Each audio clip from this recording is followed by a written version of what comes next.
Not muted. There we go. With that, I believe we are live. Welcome, folks. Welcome to yet another Tuesday, yet another time before the bench where we are working on some stuff and talking about some stuff. For those of you who don't know, this is the channel where we go through and we do lots of Pepekira. I do lots of Pepekira for foam. We do lots of unfolds. We've been working a little bit on this Fortnite stuff, but recently I've been getting a lot of questions, actually, a weird amount of questions about what got me into the hobby. And so I thought this could be a really fun time to just sort of lazily chat about that. I've done lots of unfolding before, so I thought, rather than sort of trying to illustrate what I'm doing live the whole time, I thought I might sort of elucidate what sort of got me into this and what I sort of do and how I've sort of been. So if you have any questions about like me or the shop or anything, I'll of course let you know if it's not something I'm gonna reveal to the world. But feel free to toss something in the chat. Welcome, Melvin. Glad to have you with us. It's an old-fashioned kind of night, actually. Old-fashioned in a tall glass that a friend of mine got a bunch of really awesome gifts for me, including a tall glass and a short glass that are actually, I don't know if you can see this on the camera, it's actually etched with the Foam Armory logo on it, so it's super cool. What's the helmet from? This helmet is from the not just the most recent, but an ongoing thing from Fortnite. This is the Foundation's helmet. This is the Rocks character from Fortnite. So that's what we've been sort of messing around with. Actually, what we messed around with last time on stream. So a lot of what I'm going to be doing today has sort of been, it's sort of going to be duplicating our work from the last stream onto the other side of these templates. So it'll be a pretty relaxed process. And then maybe we'll go back into the model in Blender, slice it up a little bit more, and get somewhere with that. So a little bit about me. I definitely picked up Pepikura sort of by accident. So way back in the day, probably nearly a decade now, I stumbled across some videos from the Backyard Effects series that Indie Mogul has here on YouTube. If you don't know about Indie Mogul, they're really cool. If you're at all interested in like making your own movies and things and home stuff like that, I highly recommend checking out Indie Mogul. They have awesome videos on how to make your low budget stuff look like the high budget stuff, at least to the best of your ability, right? And they had a series called Backyard Effects, and it was hosted by several different people. I think Jacob Kasanoff is the most recent guy who's hosted it. And it's all about making props and effects on a really low budget. And I stumbled across one that was how to make like a sci-fi armor just from floor mats. And I was like, that's really cool. And so for funsies, I decided to make my own. And that sort of stumbled me into just sort of armor design and enjoying foam armor. And I worked for a lot of the time. I was in high school at the time. And I went ahead and I started just making my own stuff. And then I sort of stumbled backwards into Pepekira. Because at the time, Pepekira was, I will not say popular, but it was growing in like the sort of the zeitgeist of prop making. People were becoming more and more aware of it. Obviously people and very hardcore builders had been aware of Pepekira for a long time because, it is, as you might imagine, one of the best tools for making fiberglass pieces from scratch. Because you can make it out of paper and then you can reinforce that paper with fiberglass and resin. Yeah, I remember you had Nintendude was your handle for a while. That's where I found your Darth Vader helmet model. I was under the old name of Nintendude. And so I sort of stumbled into that. And I can remember very vividly thinking to myself, man, that looks so complicated and time-consuming. I would never do that.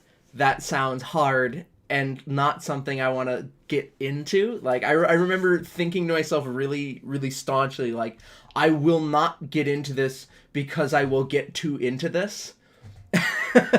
Which, I don't know if you guys are the way I am, but if you, sometimes I have, over the course of my life, realized that when I am on the verge of something that I know I'm really going to want to do, I tend to sort of recoil from it. I tend to sort of like back right away from it and go like, oh no, I can't do that because now all I'm going to do is that. And of course the reality is, yes and no. Like I am a multifaceted person. I like to think I contain multitudes.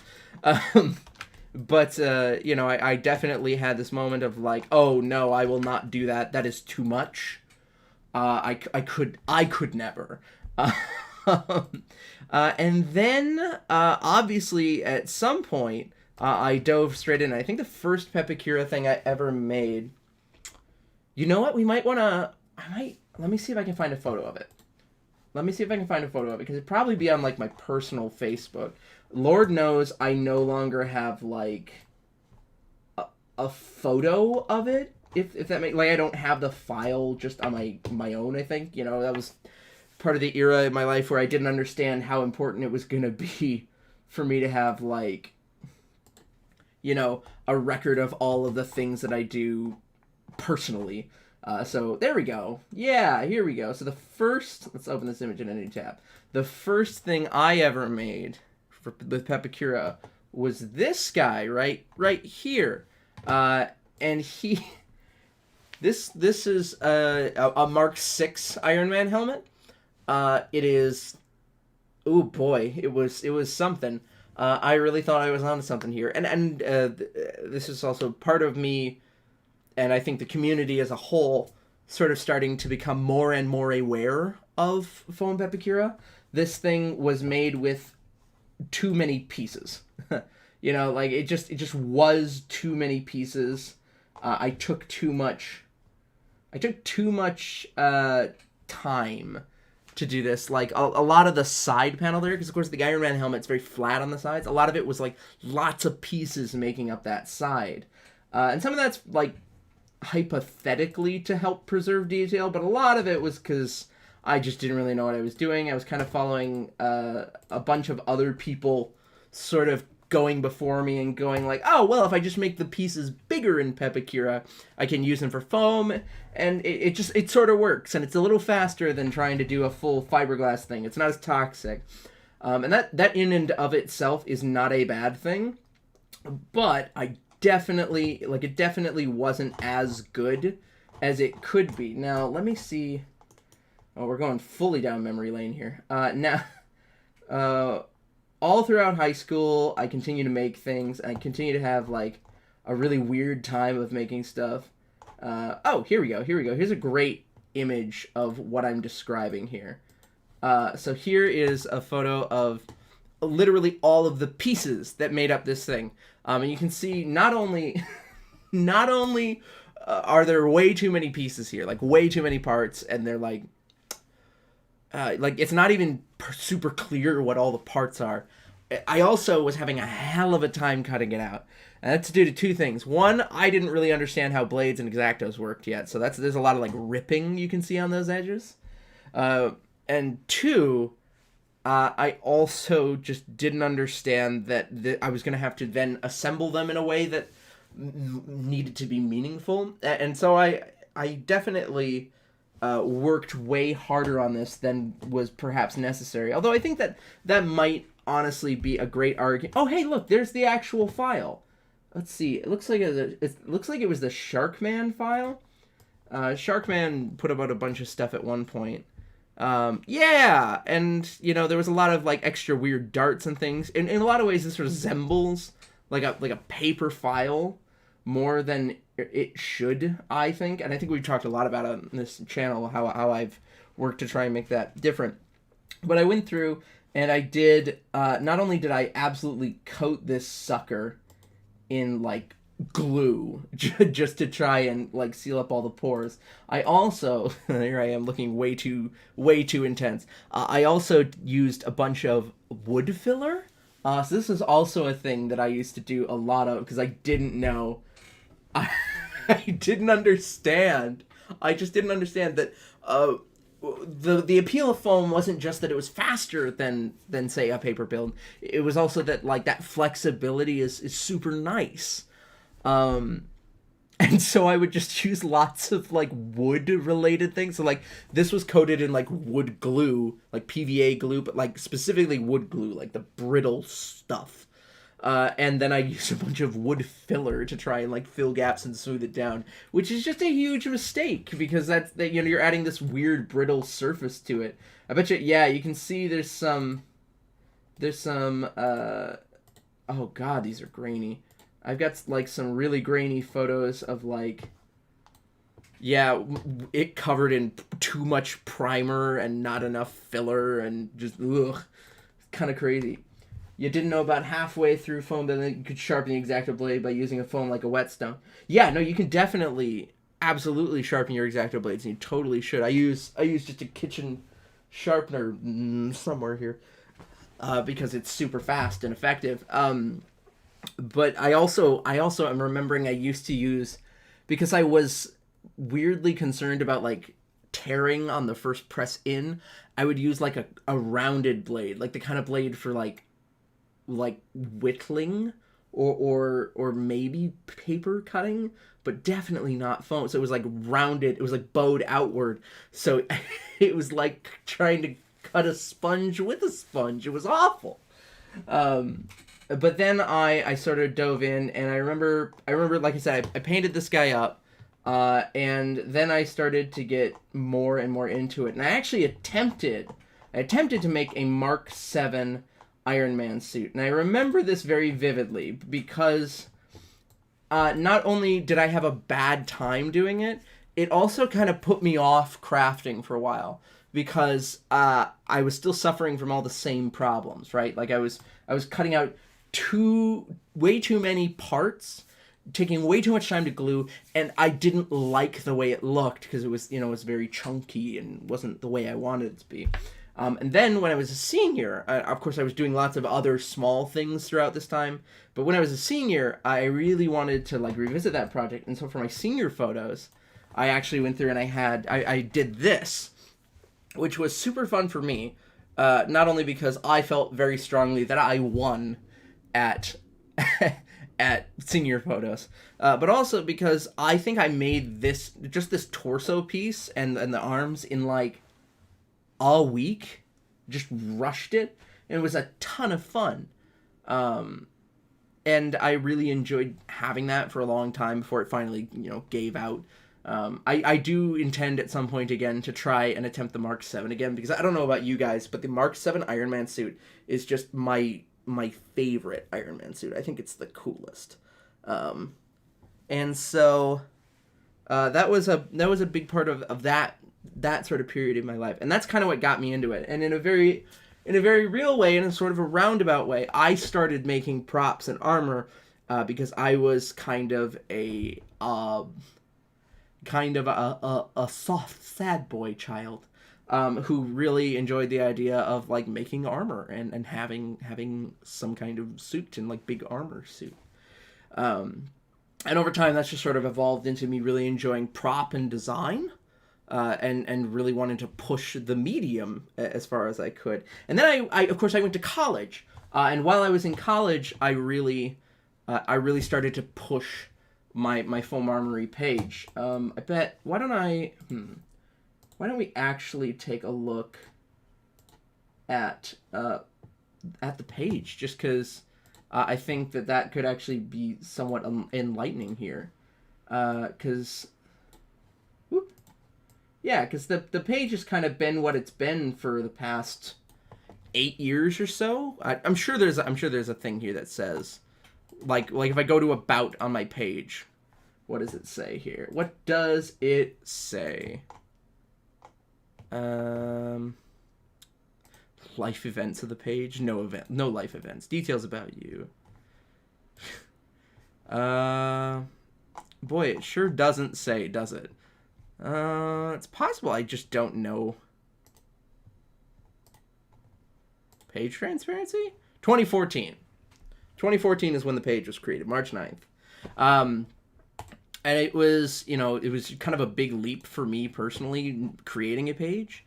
I bet, oh man, if you just, is there a way to scroll straight to the bottom, or do I have to, oh man, I just gotta like load it bit by bit. That's less bueno, especially since I've been really, really diligent about posting this last year.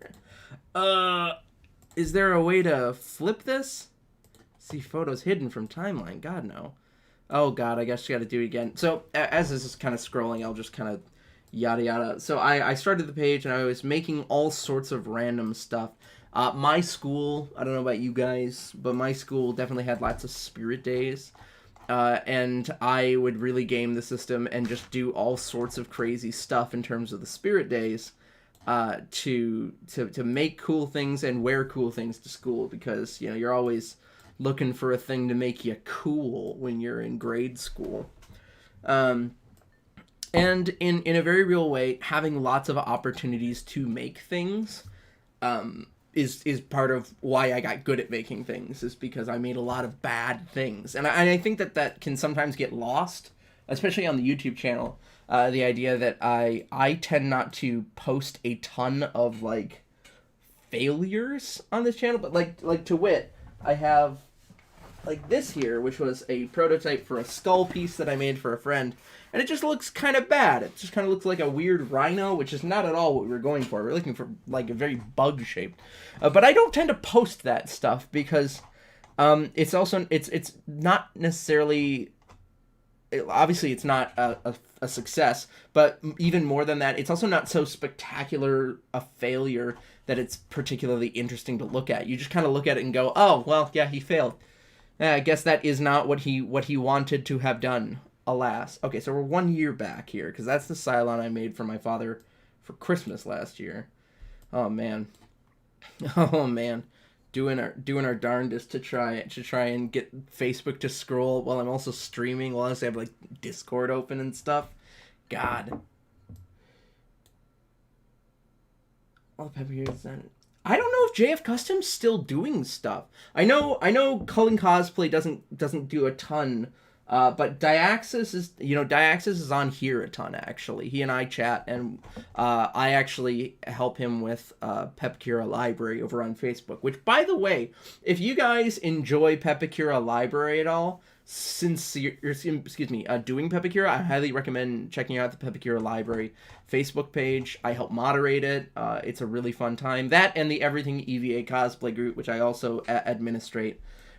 Just because, you know, I really want more people to enjoy and get a kick out of this kind of stuff. So please feel free to check it out. Okay, so we're nearly to, like, the launch of the YouTube channel here.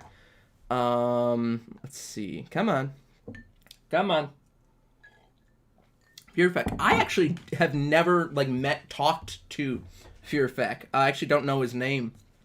And I only feel a little a little intimidated by that. It's really cool. Him and JF Custom I've never really, like, met. I just remember, so I found, as I was starting to get into Pepekira, this is actually sort of a great segue, I found JF Custom's work, and at first I was really into that. And I was really into the idea that there were other people who used Pepekira, and they were, like, foam specifically, and then I fell in love with it, and then I really quickly fell out of love with it. And it's not because JF Custom's doing anything wrong, it's just he started building in a way that I didn't really enjoy. Like, his is a lot more joins to create curves quickly, so that you're not bogged down with, like, shaping and sanding. Whereas I was very much of the opinion that's like, no, as few seams as possible, because I'm bad at hiding seams. I started trying to do that thing where you're like, I'm bad at doing this thing, so I'm going to retool everything I do so I don't have to do that thing. Oh man, I would love to get Rundown involved. I've re-unfolded a lot of his work. I really like Rundown's models. I think he's got a really good handle on the way, like, putting together shapes works, and so his models reflect that. I've tried to do that with a lot of the models that I've created. Let's see here. Okay. Oh, hey, look, we're looking at the first It's the first Dr. Fate helmet I made, actually. This thing's long since been sold. But it was the first one I made, and I just made another one recently, and I made a ton of them over the years. Oh, here we go. So this is where I started to get really, really, really into a bunch of different things at once. Okay, so you can definitely see like the influences of like my interests in this part of like my history on the page. But come on, a little further. Okay, so you can see this is where I start to draft up my own things. So I tried making a helmet from V for my dad one time, and then I was really okay. So this is probably about as far back as I need to go here. Yes. Question mark. Okay, let's see what's loading right after this one, and then I'm probably just gonna start scrolling up. Oh, I didn't know it was Ben Aaron. Ben Aaron's. Okay. Is he on Facebook? I actually don't know. Here, we're just gonna start scrolling up. So I tried making some of my own stuff. Like I made a Hellboy's Good Samaritan. I made a Zoom mask and some Flash stuff. And then I started creating my own patterns and really kind of getting into it. Like I made Gallivant's armor from Gallivant, which is a really awesome like musical TV show if you don't know. This is also what my old shop used to look like. It was garbage. It was hot garbage. No, we don't need to see that. And then I was like, oh, so why don't I just start designing stuff? And I made like a custom Flash cowl based on this sketch I made, which I really enjoyed. I thought this thing turned out just beautiful. For being a totally custom design, really enjoyed it. And then I started. So this kind of all relates to like JF Custom and Pepekira becoming really popular and whatnot.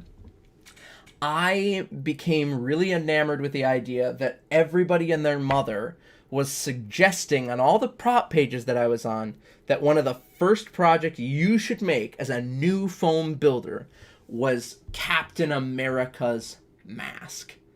Like the TFA, the first Avenger Captain America mask. And everybody was saying to use JF Customs file, which if you don't know, here, we'll just pull it up. JF Custom foam files. Here, so let's go there. So this is the replica prop forums. If you're not on the replica prop forums, I highly recommend that you do get on the replica prop forums, because it is a bunch of older guys talking about replica props and making replica props and tracking down replica props and real props. But it's worth noting that there's some of the like most intense knowledge in the community out there. That and the 405th. They're both really good forums, generally speaking. But so this is how a lot of JF Customs work goes. Is he's got these? Oh, it doesn't want to make it bigger. It's all these little darts to create curves, and it does create curves. But let me see if I can find the Captain America, because he talks about the way he wants to build. And here, so there's his Captain America, and it's right here, and it's not bad, right? But this is what the file itself... What just happened? Okay. Copy link address. A lot of his have issues like this. Here we go. A lot of his files look essentially like this, where it's pretty well cleaned up and whatnot, and it's clear kind of how this all goes together, but that's a lot of extra lines to introduce into your piece, and I wasn't really into that. And so what I did is I developed a 4-piece Captain America pattern, and this is what I created with it. And this was kind of the banner under which Foam Armory flew for a while, because I was really happy with this thing. It was essentially one piece going like this, and then 2 pieces in the middle, and then I call it the 4th piece, which is just a strip of foam that you use for equal thickness going all the way across, and that's what gets this nice clean line, even though my photo quality is garbage. And then I started, branching out, failing upwards more and more. Started trying to make some cartoon stuff, some comic stuff, trying to make my own Batman for a bit, exploring like upholstery foam and whatnot. And from there, I just got really into doing detail stuff. And then I went to college, and I started, I did some of my first commissions, like this shield here. That was one of my first commissions, one of the earliest things I did, where I was just experimenting, and I for once had money to experiment with the thing, because if I screwed this up, I had enough money to go out and get enough foam for another one of these. Then I spent an entire J term one year just making new things. I made this helm of Jungle, or I'm not sure. I made a custom lightsaber that like ended in a bone. Like, that was cool for me. I enjoyed doing that. Or I'm trying to think what else. Like, I made a stormtrooper. And then I started doing just a ton of other different like things, just stuff, experimenting. And from there, this is actually the time I got into Dungeons and Dragons. And when I got into Dungeons and Dragons, I started making terrain. And at first I thought, I'll just use the same foam I've always used to make terrain and whatnot. And from there I made, some dioramas and things. And I started making other kinds of terrain, like boards and things that I could play on. And there was a brief time where I basically didn't do any cosplay. I just created like dioramas and things with which to play Dungeons and Dragons, which was a ton of fun. And then at long last, I eventually graduated college.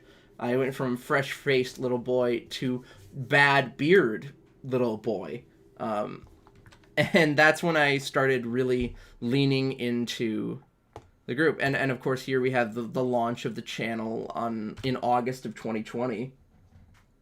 And it's, everything else is kind of stemmed from that, and wanting to like show people how to do more. In a lot of ways, working with my little brother, this is one of his pieces that I got to help him out on, has, helped continue to lead me towards making more things and doing more things with more people.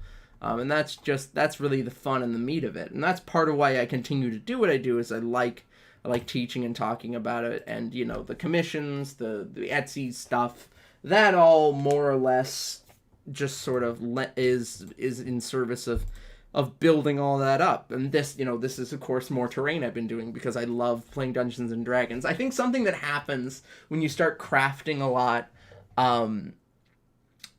professionally, is that you go, oh, I'm crafting professionally, I need a hobby that's no longer this hobby. You go, oh, I'm being paid to do this, that's great, I need something to take my mind off. So you get another hobby, and for me that's sort of making little terrain. Like, I've got a bunch of little bookshelves over there and miniatures that I paint and whatnot, and I dungeon master for the group that I'm a part of. That's a really fun thing for me. If you know anything about me, I'm kind of a storyteller dude, and I enjoy that kind of work. John, you said you sent something?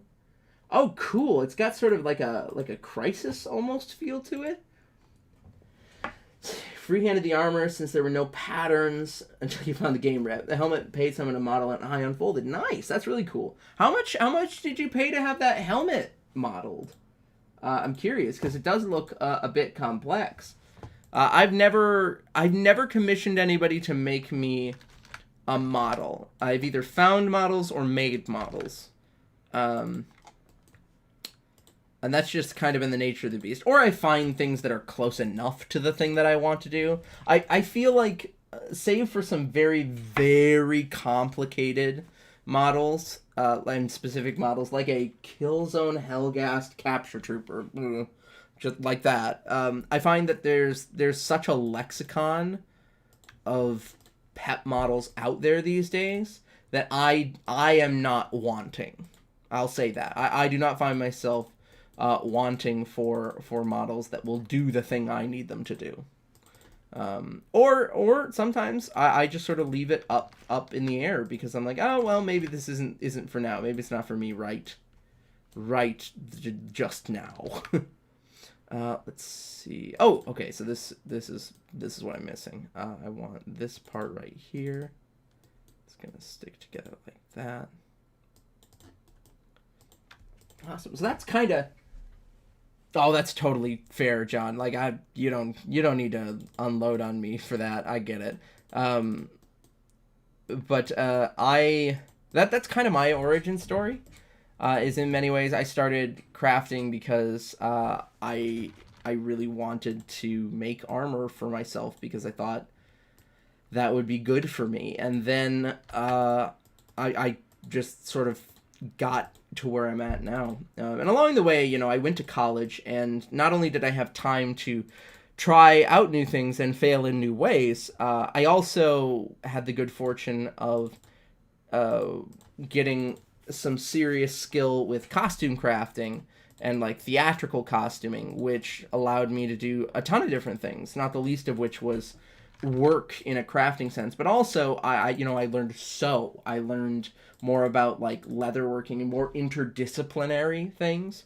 I don't try to be real haughty about crafting and whatnot, but I can say with the certainty of lived experience that the more you know about more types of crafting, the better time you're going to have, making things that are complex or mimic other crafts and things. If I look at something and somebody goes, "Oh, I don't have the whatchamacallit to use real leather, so I'm just going to use foam," I can say things like, "That's great, but you should consider XYZ thing," because when you do, suddenly you realize things like, "Oh, well, leather wouldn't work or do this the way that you wanted to do it." And if it's fantasy and whatnot, that's fine. But sometimes they're like, "Oh, it's this very specific leather piece, or maybe it's a metal armor piece from a show that you want to recreate." And you go, "Cool. Well, don't put a seam here, because hypothetically you shouldn't need to put a seam here, because that's not how metal works. And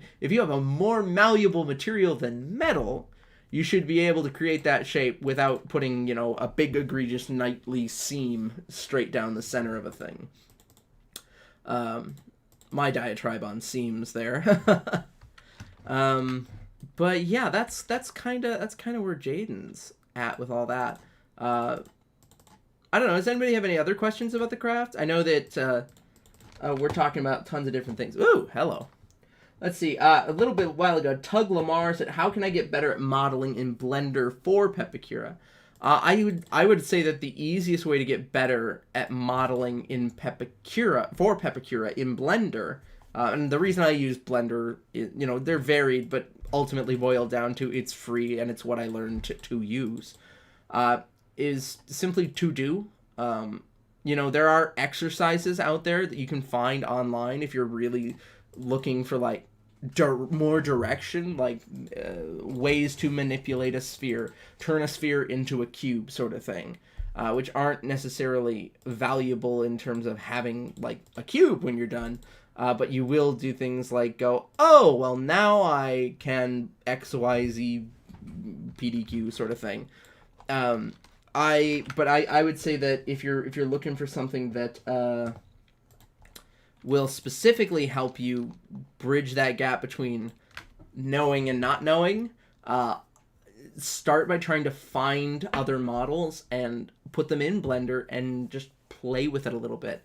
Decide, hey, I want to do this thing to it. Like, let's say I was looking at this and was like, I love this model, but I think it would be better if along the center line it was just thicker this way, just wider. What do I need to do to widen this model? And I'm very much on a practical skills-based approach when it comes to learning new software. So I would then go, Google, "Hey Google, how do I stretch a model sideways?" And of course you could just scale it sideways. That's a tool it has. But let's say you wanted to just thicken it down the center. Well, there's different ways you could do that, and a bunch of different people are going to give you different answers on how you can do that. But ultimately, the act of trying to learn how to do that will teach you the skills that you want and that you need. Like, I remember the first time I had to figure out how to radiate geometry because I wanted something to behave or I wanted to generate a shape that behaved properly around a circle. It was radial, and I didn't want to have to like position it and do a ton of math. So I said, okay, I need it around this circle. I want 3 of them when I'm done. And how do I do that? And, you know, they spit out tools and descriptors and things that you can plug into Blender and get what you need. And ultimately, if you're looking to get more into any program, really, I highly recommend starting with, even if it's the end thing you want, starting with one aspect of what you want to do to that thing. Like if I were in Excel and I wanted to learn Excel spreadsheets better, I would start with a big task and then break that down into smaller tasks. Like, oh, I want to stratify it by all these different things, all this data by these different things. Say, okay, well, how do I organize all of the rows by one column? How do I do that? And then you go online, you figure out how to do just that thing, and then you build on that knowledge, which is the great way to do anything. Video game guy, hey, how you doing? Genuine curiosity, would Pep be good for doing prop weapon templates? I mostly say this because there's a lot of cool blasters that don't have proper templates how they're done, i.e. Westar M5. Now, the Westar, is that Krennic's gun? Is that Krennic's gun? No, it's not. It's like a carbine. Oh, neat. Oh, that is cool. Okay, so for those of you who are not aware of the Westar M5, it is a blaster from Star Wars. It looks like this. It's real cool looking. I think Pepekira can be a really useful tool. I think Pepekira can be a really useful tool for this kind of building, but I agree generally with John Uyghur, which is that it only to some extent. I've made a lot of prop weapon templates out of Pepekira, especially because if you let's just go for an exercise here. Thingiverse here. Let's go to Thingiverse.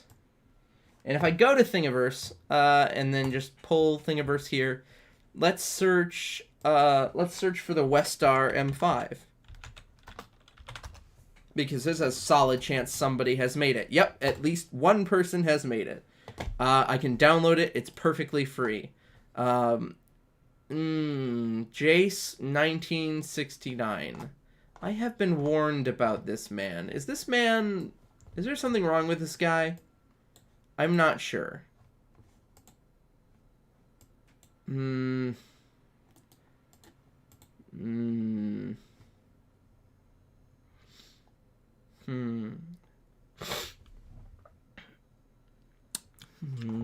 Sketch.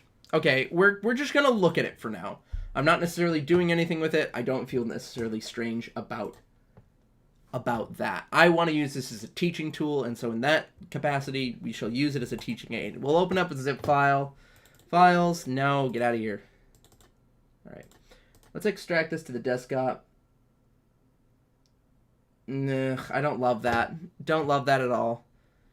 Okay, so let us at least acknowledge the fact that Jace 1969 has most likely just stolen this model from somewhere else and not apply credit to it. I am not capable of applying credit to it, but I can at least say Jace 1969 did not make this, and I am merely trying to use this as an illustrative tool.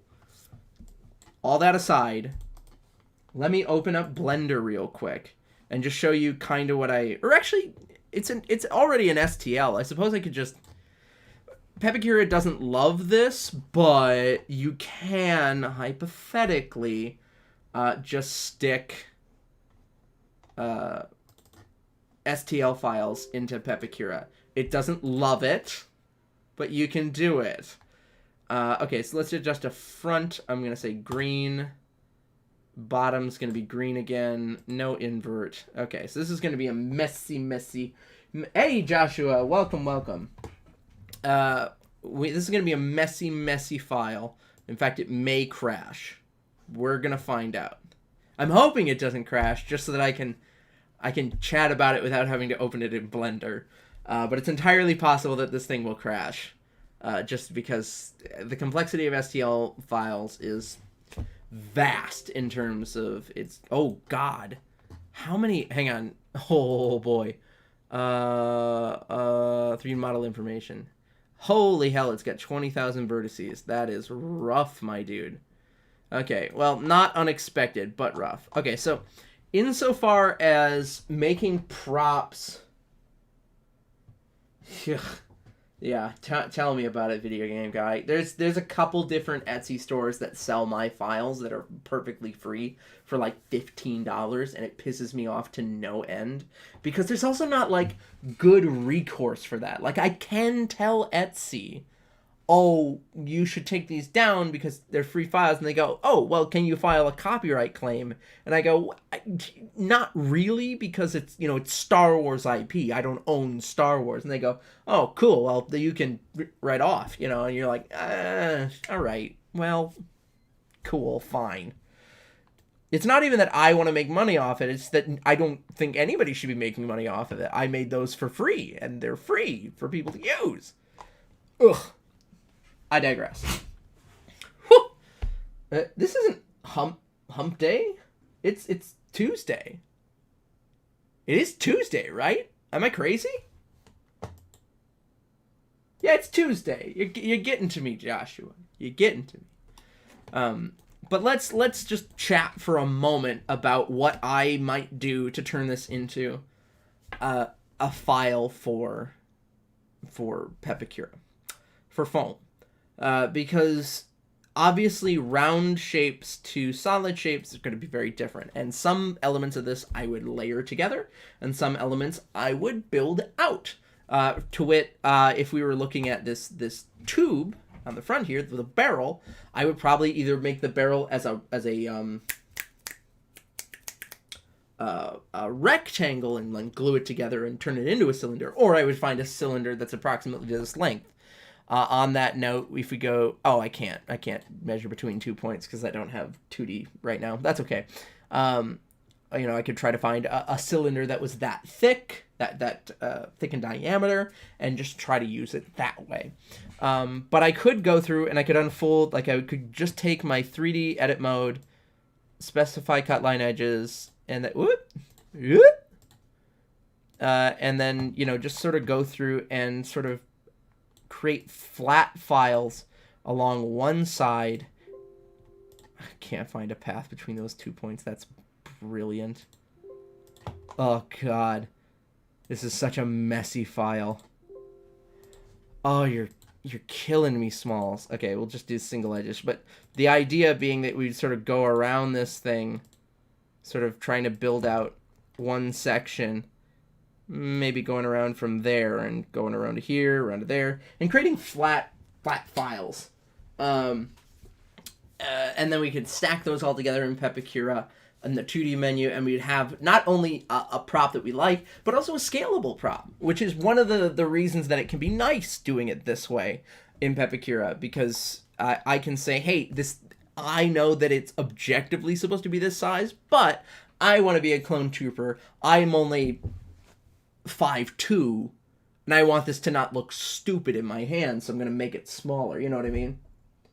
And I totally get that, John, and I would probably find a simpler model than this to try and illustrate if I could. We were just talking about the Westar M5. But I've done this before. I did it with Peter Quill's Star-Lord quad blasters at one point, because I did attempt to make them out of foam before they made a perfectly serviceable Nerf gun that was actually extremely detailed. But it's definitely possible. However, I will say I more readily recommend simply going to Google Images and whatever prop gun you're trying to make, instead of doing actually, hang on, sorry. Instead of looking for a 3D model, I would more readily go Westar M5, and then I'll teach you this key phrase that'll get you where you need to go most times, which is the words line art. Search line art, Westar M5 line art, and you're usually going to come up with something like this.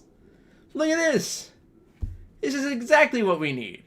This is perfectly serviceable for as a template if we just took it as line art for what it is. Now, maybe I don't love the exact design here. Maybe I actually want something closer to this. Now, in that case, you could, go to wherever this model is online and just take it in profile and do that. But, this line art here will get you most of the way. And what's also, yeah, blueprint will also tend to work, but it can also have a lot of information you don't want. Whereas line art cuts right to the heart of the matter. Like, hear me out, chat. Give me a prop sword, any prop sword, and I will do this again with line art and show you what I mean. But the thing about this that's really nice is that it's perfectly flat. I don't need to guess, and I also don't, especially with like slightly curved pieces, if you're not careful, unfolding those, they get taller and suddenly they don't fit together, and that can be a whole deal. That's one of the hitches as it comes to, as far as it comes to trying to use Pepekira to create prop pieces, not just like armor pieces and armor patterns. But it's not impossible, and it's definitely valid. It just isn't always the right option. I don't know. I could start. I know when the Null Glaive. Let's see here. Line art. I don't know what this is from. We're gonna find out. Let's see. A Null Glaive? What is a Null Glaive? Hang on. We're gonna start here.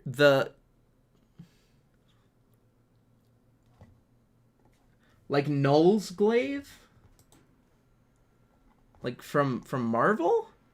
Or is this a thing I'm not aware of?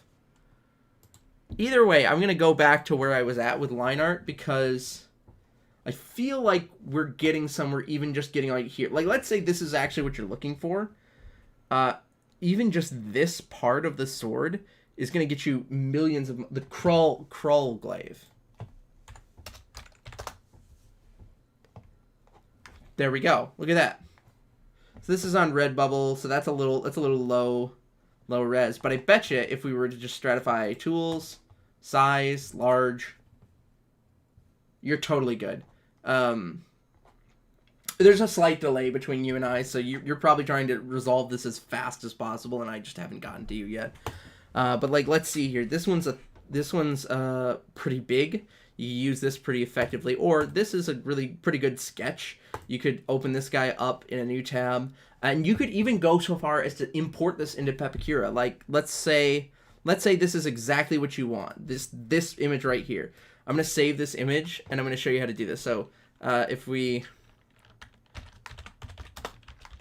this is the image we really want, we could go so far as to, I'll show you on this one, stick this in Pepekira simply by importing it, and then we can scale it as big as we want. Ta-da! There it is. And you could make a 2 foot wide Krull Glaive using Pepekira and using just some line art that you find online. And this makes it very easy, therefore, to build complex pieces and use Pepekira even just as a scaling tool. Now, obviously, there are other programs that are built to do that, but I'm a native Pepekura user, so it's very quick for me to do that kind of stuff. I know when I made this sword hilt some time ago, actually, I used Pepekira, which is I found a really awesome line art of the shards of Narsil, and I just stuck it in Pepekira next to a 3D model of it for illustrative purposes, basically, and used that line art to create the hilt, and that works very well. It's again, it's incredibly effective. But that's kind of my 2 cents on that bit, at least. Let's see here. On a tree by a river, a little tomtit sang, willow, tidwillow, tidwillow. Another cool weapon that literally no one has done is the Quad Blaster. Now, when you say the Quad Blaster, what are you referring to? Because Star-Lord's blasters in the MCU are referred to as the Quad Blasters, and I don't know if that's what you're referring to, video game guy. It wouldn't be like inappropriate to refer to it that way. It's just that I don't actually know if that's what you're going for.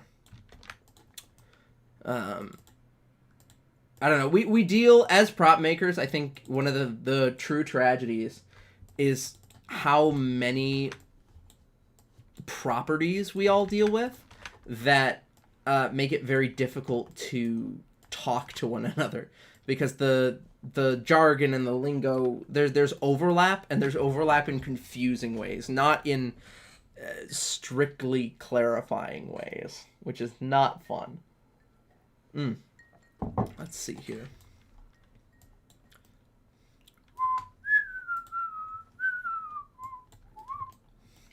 There we go. Quad blaster use. Oh, the big the arc gunner quad blaster. Oh man, arc gunner quad blaster. That is something. Man, looks like somebody made in Steam Workshop did a an arc heavy gunner that has just that thing. So I bet you could probably find a way to rip that. But see, this is more what you're looking for, with the big fat nozzles on it, and the way it was with the Genndy Tartakovsky Star Wars. That's the cool stuff that you're looking for. I don't know. Maybe there's a 3D model. Otherwise, I mean, not that I particularly care to right now, but it's not. Oh, see what I mean? The Star-Lords here, the quad blasters. Sorry, but at least in the cartoon version, and perhaps to a different degree in the 3D version, this is not a complicated thing. It's basically a big box with 4 guns on it. So I mean, to that degree, Pepekira might not be the most valuable thing for you to use for this, just because it's not actually that complicated. But I bet you could on that. You know what? Actually, I take that back, because by the same token, that means it's not necessarily difficult to 3D model. So I suppose it just kind of whatever tickles your fancy on that front. I've definitely pulled models before. I've had people send me models. I remember when I was doing my first slew of Fortnite Pepekura a year ago. I was due to the blessings of a dude. Oh man, I'm forgetting his name. It was Jesus something. Oh god, Jesus Alvarez. Oh god, I'm blanking, and that's a failing of my part, because he was very nice. I ended up sending him one of the helmets at a severe discount. He basically paid for shipping and whatnot, because it was super cool to be able to work with him to create all of these different patterns and helmets. And then I started working with game rips, and then I started modeling my own, and that's where I think we start separating the men from the boys, as it were. And not just in the sense that only adults make their own things, but in the sense where it's more this is a huge transition for me as a prop maker, to be working in this way, which is very different from how I have worked in the past. That's just the way of things. Who am I thinking of? That's a great question. He put a bunch of models in Pepekura library, and I betcha. Wait. Oh wait, no, I'm blanking again. I put a bunch of these models in Pepekura library, so I'm actually gonna search by my name, because I know I re-unfolded it. So I betcha if I find it there, I will find his work. Zakik. Never mind. He went by Zakik. But I think... Oh, Jesus Rodriguez. That is the name. But his screen name is Zakik, and that's what he's got on all of his files. And I loved working with those models, because he did a really good job of cleaning those up. And it's actually what I've sort of used as the standard by which I judge whether or not I've cleaned up the newer Fortnite stuff that I've been working on, which are mostly game rips, I believe. Sort of scoured the internet for game rips and whatnot. And that's just the nature of that beast. Let's see here. Where is the... Oh, there's the other side of this right here. Okay. So I want to try and even this out with this guy. So we'll make sure we got all of those. Is there another one of these? There is. Sick. Sweet. Okay. Zakik, yeah. He's super nice. He's a very nice guy. And this is something I've discovered about most people in the prop world. At least, I will amend that statement. I will say most people in the prop world who are not just I don't want to say this because I don't want to make it sound like you shouldn't be trying to make money in props, because you absolutely should. It's a ton of work. I make money in props. It would be insane to say that I don't make any money doing props. But there are people, I feel, who make props whose only and sole goal is to make as much money as quickly as possible. And I find that those people are not fun to interact with, I shall say. And I think that is the most tactful way that I can think of to say that. And that's just not as fun. Because I think in many ways a lot of what we do as prop makers is excessively collaborative. Because, especially for older things, it's a lot of people working very hard to try and identify crazy props and greebles and things. And in another way, it's also all of us learning new materials. Like, I know when I was first starting out, foam was only vaguely on a lot of people's radar as like a way you could do things, but it wasn't very highly regarded, and in many ways it's still not quite highly regarded. I think some of that is due to the perception that especially for a new builder, that they will only get a lower quality product out of it, which is of course not true. You can get very, very high quality products out of foam, products that I am very proud of, not only very proud of, very happy to sell and give to other people, which for me is a huge barrier. It's a huge barrier between the things that I am happy with and the things that I'm willing to give to other people, let alone sell to other people. That's a huge barrier in quality for me. It also really sucks whenever people try selling your 3D file at a near 50% or worse markup. Yeah, that can be really rough. And that this all comes back to like the resale thing. And this also I actually worked out a very cogent argument about reselling in the 3D world, because obviously in this life it is not inappropriate to do things like resell your shoes. If you are done with your shoes, you may resell them. You bought your shoes, you can resell them. But I don't think anybody would say, hey, you could create a second pair of shoes having made those shoes by just pressing a button. Can you sell those shoes? And I would argue that you should not and could not sell those shoes. And most places would agree, because ultimately you're not selling the thing you bought. You're selling like an imitation, a copy, a thing that you were not allowed to make, technically speaking, in the first place. Now, whether or not you made yourself a pair of shoes based on that, that's a separate issue in terms of like who owns what property and intellectually. But I feel quite strongly that selling 3D models that you own, or even trading them just because you own them now, like you own a copy of it, is firmly immoral, let alone the legality of it. And I've had people try to throw the whole, well, I own it, I bought it, in my face before, and be like, why shouldn't I be able to sell it? And it's like, well, this reason here, it's actually not a cogent argument you formed. Ton of tricks. Some things, if I couldn't rip them from a game, I would convert from a game mod like Gmod. Yeah, no, that's a big thing in mod. I had the really good fortune of actually getting to chat briefly with what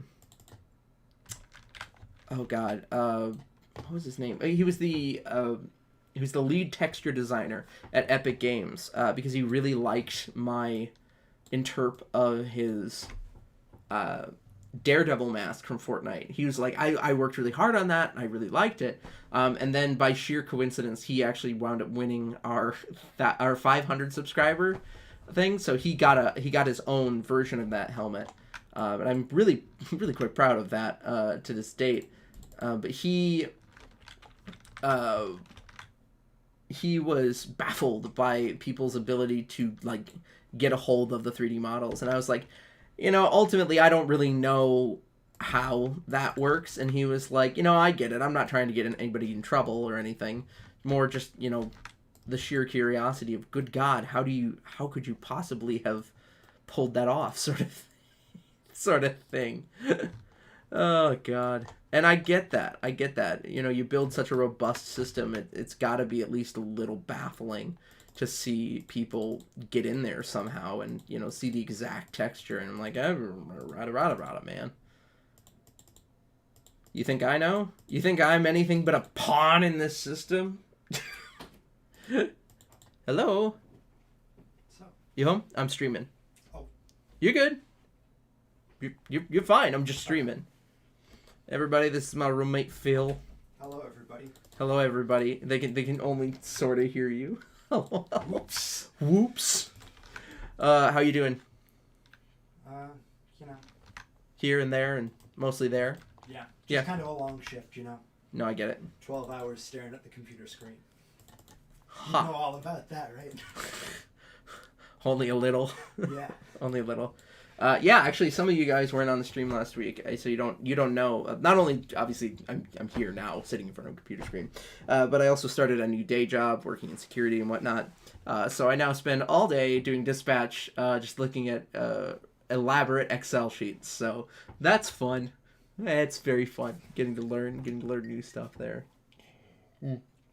Have you figured out? Are you doing dinner of any kind? I had snagged a snack from work, but I'm still debating dinner. I just don't know what. If John Uyghur says hello, Phil. thanks, John. People meeting people. It's perfect. I won't force you to be a part of this anymore, but I really appreciate your willingness to step in here. You're welcome. One firm. One firm. See you in a little bit, man. Oh God, he's a good guy. Okay, let's see here. Just trying to even this out with the other side. Actually, Gmod rips. So actually, okay, this is where the Q&A portion of the evening kind of tilts towards Jaden. I don't know very much about Gmod. Is Gmod? Should I be more aware of Gmod? Like, would it be worth me investing some time in figuring out what Gmod is? Because I don't really know what Gmod is. If anybody in the chat would care to enlighten me. It's kind of like how for a long time people were like, you should just do this in Blender, and I was like, boy oh boy, do you have no idea how much that like offends my delicate sensibilities. I have no idea how to do that. Oh man. Gary, yeah, no, I do know it's called Gary's Mod, but I don't know what it is for what it's worth. That's fair though. That's something I didn't clarify. It's something I should have clarified. Let's see here. So this one needs all of this on this side. Just like that. Sweet.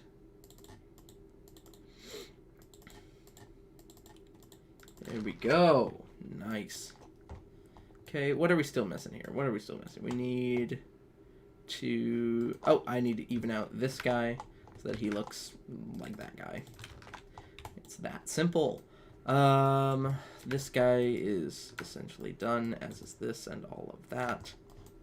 Wait, no, what is this? This is... Oh, I need to do the same thing to this one that I did to that other one where I just took all of this and stuck it along here. Perfect. Doo-doo. It's her making seem like machinimas. Oh! Oh, I do know what this is. Okay, yeah, I've just never worked with it before. Like, is it... How's the skill cap barrier for getting into it? Because, obviously, like I said, I'm a very goals-oriented user and learner when it comes to software. And so I've been, recently I've been learning a lot of Dynamics 365, which is like it's a Microsoft business application. And that's just because, there are specific things I need to do with it now, and that's life. But how is Gmod? How is Gmod for in terms of the user interface? Is it more of a developer tool? Is it something that I'll need a lot more extensive work to kind of get into, or is it the kind of thing that it interfaces well with other things and I'll kind of recognize some of the tools? Hey, look at that! We're just about done with this. This is actually looking really, really quite clean. I bet. Okay, we're gonna join adjacent edges here, and I am just gonna zoom in here and do a quick look to see if there's anything that I feel like I'm missing. I don't think so. I think we've actually done a pretty good job of at least cleaning up the helmet here. Yeah, I think. Yeah, I'm inclined to say that we did it. So I'm gonna save it here, and then I'm gonna save as, so I don't screw it up anymore. The foundation. There we go. I joined. We're going to keep moving on that. Let's see. Easy posing is simple to learn as long as the model has a skeleton. If it doesn't, you have to make one. Fair enough. People host servers off it. Really? RP servers are particularly popular and on the missions. Particularly posing can be difficult to master. Alright, fair enough. But that's true, arguably, of most systems. Like, Blender has created new tools for it recently, but it is still a complex thing to do. It's just hard. There's only so much you can do from a posing and animation perspective before you are just figuring out how to pose and animate an object, right? Sometimes you are just doing the thing you set out to do. There's a really good... So, when I started making D&D terrain, one of the most common features in Dungeons and Dragons terrain is brickwork and like brick facing and cobblestone. And one of my favorite things I have ever been told about it is, you know, Bob Ross is an amazing landscape painter. And one of the things that's nice about landscape painting is that it's all technique based. If I want to make a tree, I pick up the correct brush, I hold it the correct way, and I use it the right way, and it makes a tree. Obviously, color theory is important, and the more you understand about the bristles and the brush and the type of brush and the type of paint, the more you're going to get out of it. But it is ultimately a technique-based thing, and terrain is the same way. If I want to make a rock, I don't necessarily have to sit there and lovingly sculpt a rock. I could say, like, chip away a piece with my hands really fast, and then texture it with aluminum foil, and suddenly it looks like a rock. Brickwork, however, there's no real trick to brickwork. They make rollers for it, but I would argue it doesn't look quite as nice as simply hand drawing and etching and carving bricks. There's no way to do it other than to do it. And in many ways, this is kind of in a similar space, is posing and animation. Like, AI and new tools continue to be developed that assist with it, but they don't necessarily replace simply knowing how to animate an object and putting a lot of love and development into that. And in that way, the artist never really dies, right? Gary's mod as a whole has always been a bit of a nightmare, as Source Engine is kind of ancient, yeah. Only gets worse until you run its sadistic brother known as SFM. Well, now I feel like I'm getting into something spooky, something that perhaps man was not meant to meddle. So you've definitely piqued my interest at the very least. Who knows? Maybe this is a new rabbit hole I find myself falling down. Recently, I've been doing a lot of sculpting and small resin pours. So that's all been kind of going on in the background of things, and as I continue to learn new skills, even as the shop is somewhat quiet because I am trying to start up a new day job. You know, it is still learn time and skill time. Always let it be learn time, folks. Never stop learning. Go, boom, bam. Let's see, Source Filmmaker. Oh God. Oh no, that does sound spooky. I'm actually much more afraid of it now. Here we go. Boom, bam, wham, bam. Thank you, ma'am.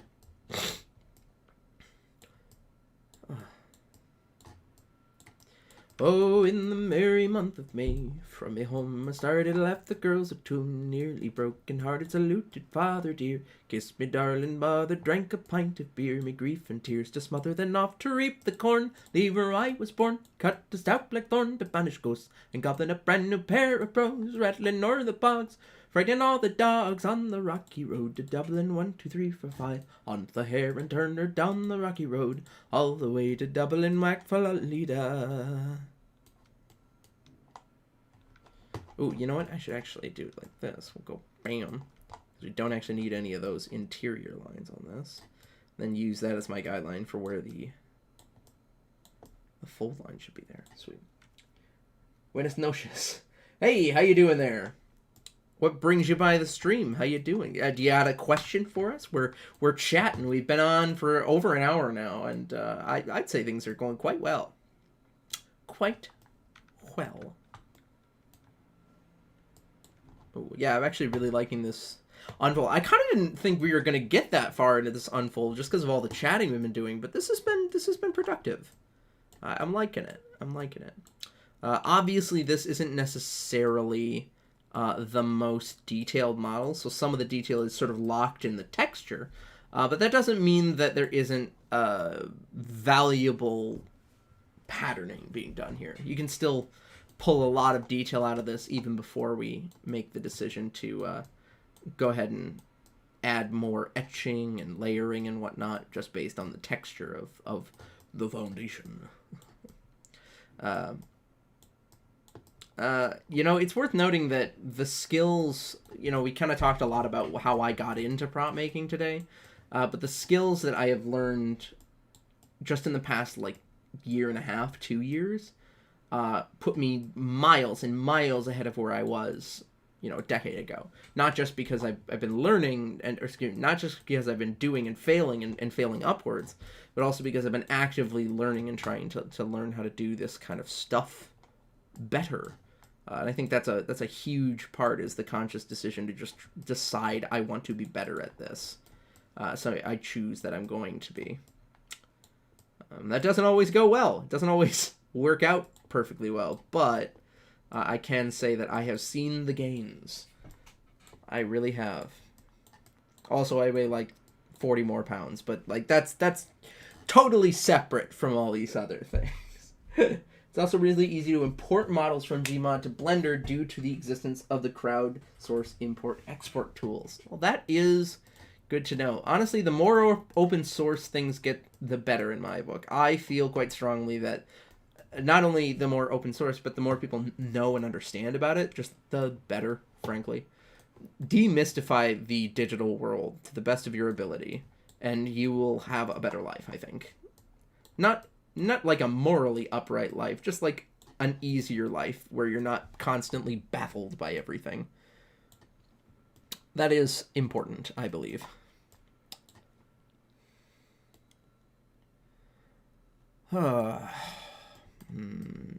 Starting to get a little stymied here. I'm trying to see where the actual angle should be. I think it's supposed to be like there. Yeah, that seems right-ish. Sweet.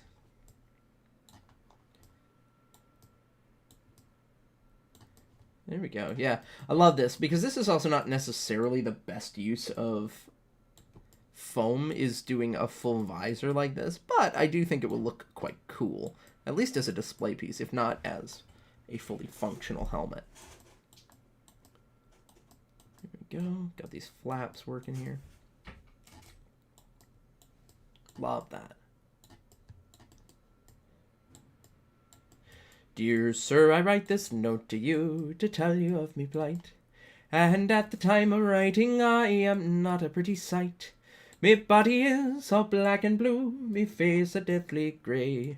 And I write this note to say why Paddy's not at work today.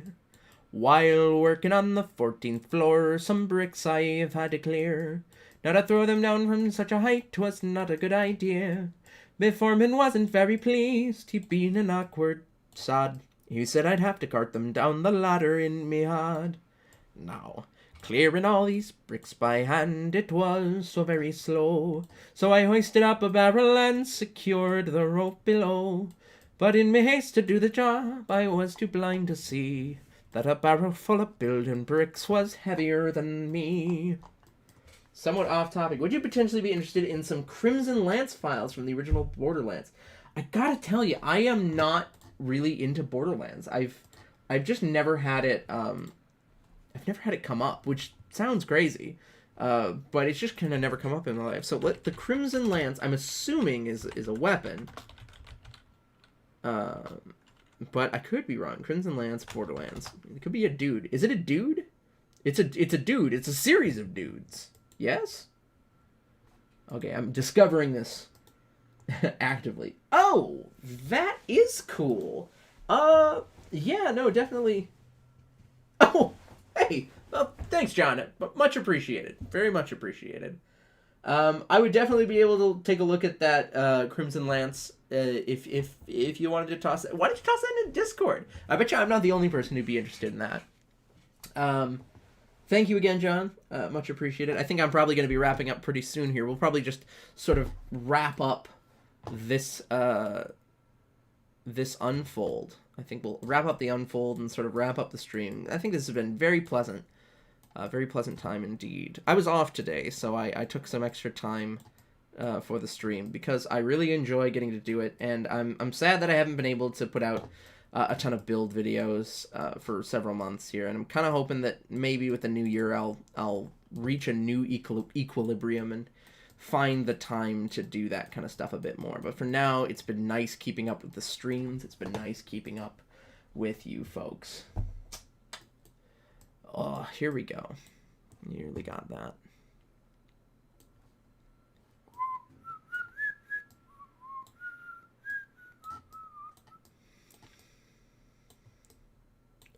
So when I untied the rope, the barrel fell like lead.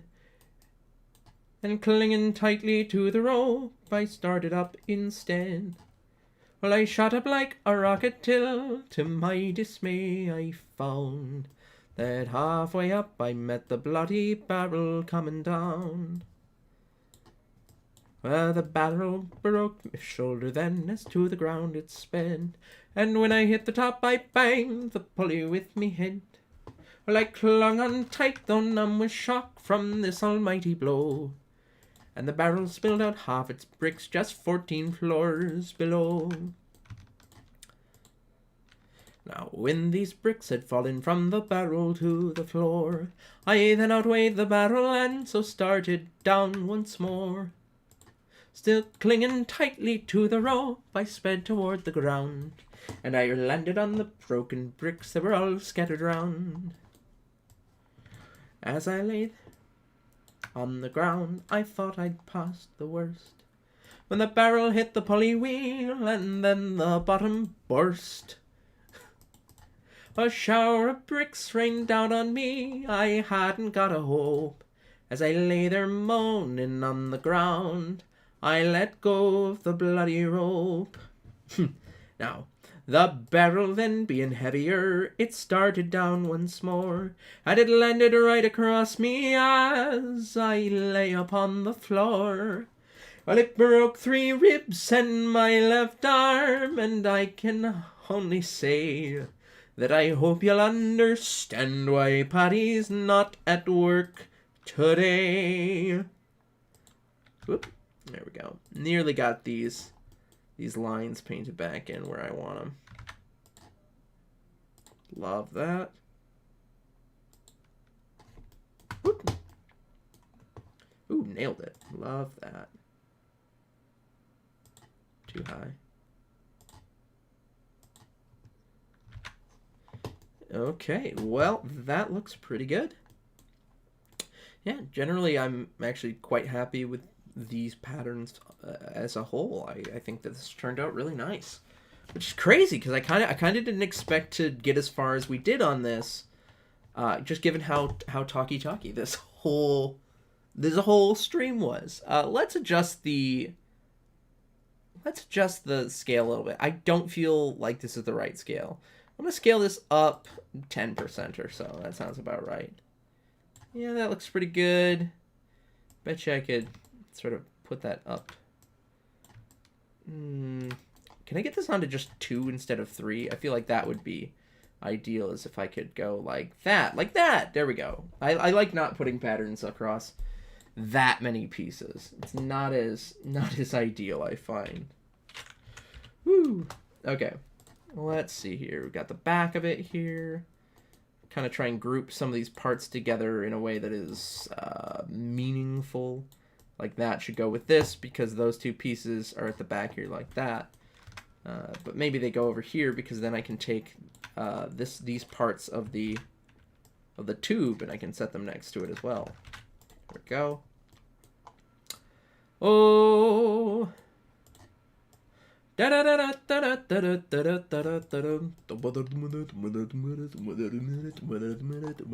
round, ye lads and lasses, set you for a while, and hearken to me mournful tale about the Emerald Isle.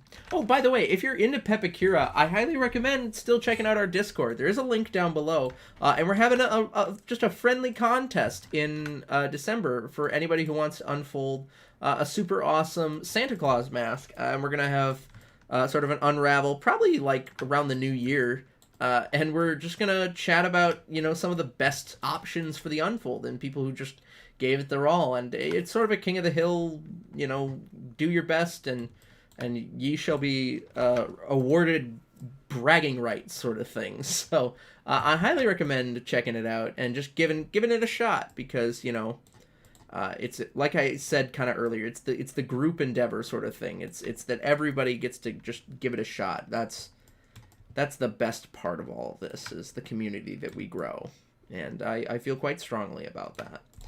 All right, well, it looks kind of like about eight pages there. We got the Foundation's helmet.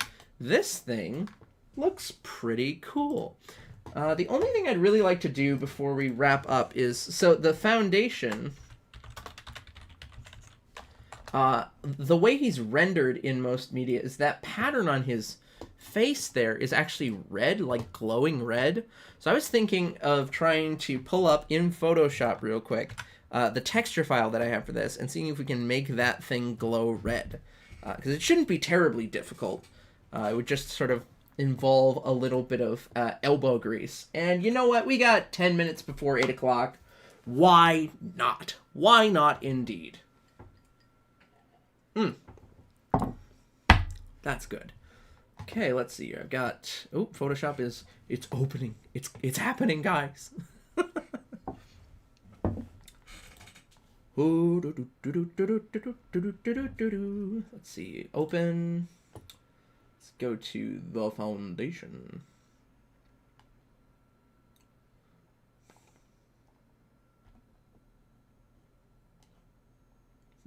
I know that it was...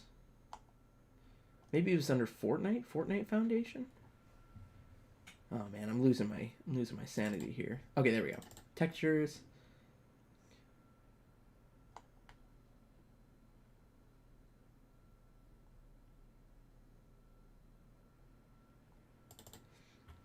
Okay, I think I've got it. Yes, here it is. This is the one I've been using. Okay. So I think if we just pull...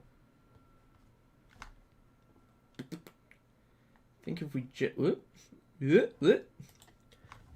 we just pull everything, all of the like major shapes here, it should be essentially just right. I bet you we could use this is the object selection tool.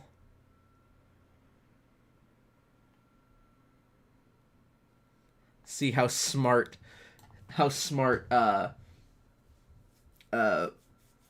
oh god, it's not smart. Okay, let's try something different. Try something different. I think that tanked the stream, Lord. Yeah, try that instead. We'll just add it like piece by piece since they're pretty flat in terms of their object. Okay, grab that, grab this. Maybe like two. Yeah, there we go. That's cleaner.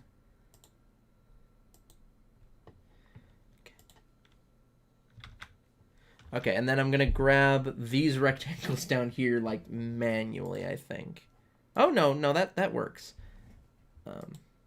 Okay, so what I'm gonna do now is I'm just gonna grab those parts, Control C, Control V, just literally sit them right on top of themselves, and then, oh, I don't know, Does it have, are they particularly saturated pieces? Does it have a lot of color? I feel like it doesn't. I feel like it's basically just black. Yeah, so what I think we'll do instead is we'll go like this. Select inverse. And then I'm actually just going to paint in that area.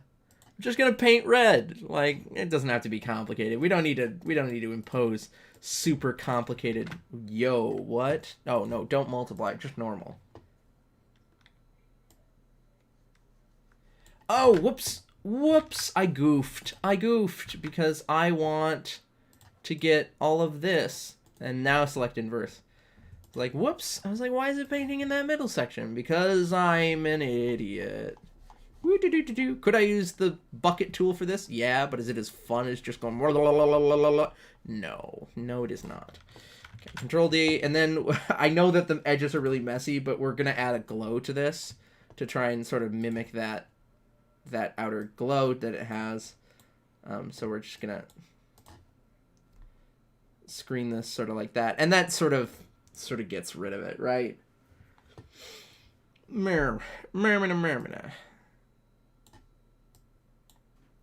Look at that. And now I betcha like a bit of money. I don't know how much money. This will look pretty darn good for Fortnite. Custom head texture. Foundation. Yeah. I bet you now when I go in here, we go settings, texture, specify texture image. Go. Bam. Oh, that looks great. We love it. Oh, that's perfect. That's really all that we needed. And with that, I think we are going to call it for the stream. I really want to thank everybody for coming out, for listening to me ramble, to see these awesome templates, which we finally finished. And as always, I really gotta take just a moment to thank all of our patrons over on Patreon. These guys support the heck out of us, and we appreciate them so much, and they deserve a big shout out. Unknown, Andrew Valente, Gabriel Lencia, Sam the Man, Pseudoprops, Laura, Ruben, Wilson Ferreira, Matt G, K-Snake, and Austin of AJ Plays Piano. Thank you guys so much for all of your support, because it means the world to us over here at foamarmory. And if you yourself want to support, obviously John Uyghur sent us $5 while we were sitting here. But feel free to check out our Patreon. That's great. Otherwise, our Etsy is down below. We sell patterns, some of our nicer patterns, for very cheap. We're talking like $3. And all that money goes back into the shop and, rent. So I really appreciate you all for coming out. This has been a heck of a time. And I hope, as always, that you take care and that you have a great rest of your week. Hopefully we'll have another stream this Thursday. Peace.